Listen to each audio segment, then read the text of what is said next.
जय श्री राधे कृष्ण। आज मैं आपके लिए माघ मास महात्म्य की कथा का 17वां अध्याय लेकर आया हूँ। तो आइए सुनते हैं माघ मास महात्म्य की कथा का 17वां अध्याय।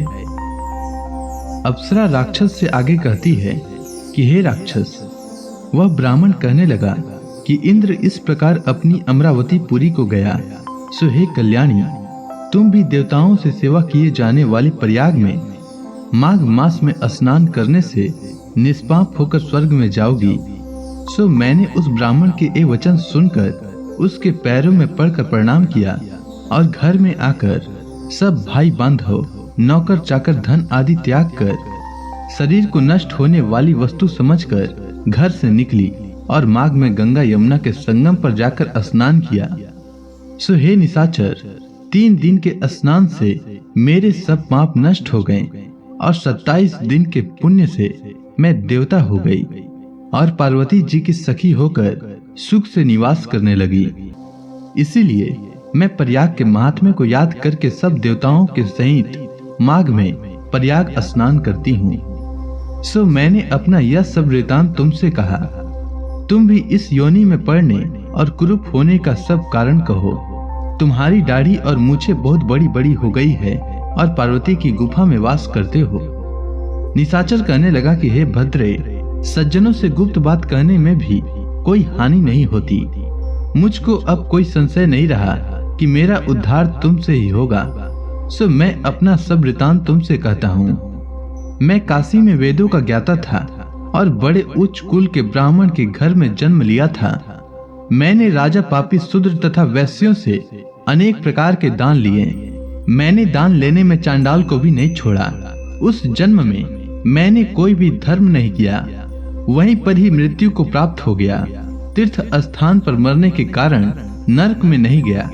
पहले 2 बार गिद्ध योनि में, 3 बार व्याघ्र योनि में, 2 बार सर्प योनि में, 1 बार उल्लू की योनि में और अब 10वीं बार राक्षस हुआ हूँ और सैकड़ों वर्षों से इसी योनि में हूँ। इस स्थान को 3 योजन तक मैंने जंतुहीन कर दिया है। बिना अपराध के बहुत से प्राणियों को मैंने नष्ट कर दिया। इस कारण मेरा मन अत्यंत दुखी है। तुम्हारे दर्शन से चित्त में कुछ शांति अवश्य आई है, क्योंकि सज्जनों का संग तुरंत ही सुखदायी होता है। मैंने अपने दुख के कारण आपसे कहे और सज्जन लोग सदैव दूसरे के दुखों से दुखी होते हैं। अब यह बताओ कि इस दुख रूपी समुद्र को कैसे पार कर सकता हूँ। दत्तात्रेय जी कहने लगे कि इस प्रकार उसके वचन सुनकर कांचन मालिनी कहने लगी कि हे राक्षस, मैं अवश्य तुम्हारा कल्याण करूंगी। मैंने दृढ़ प्रतिज्ञा की है कि तुम्हारी मुक्ति के लिए प्रयत्न करूंगी। मैंने बहुत बार प्रयाग में स्नान किया है।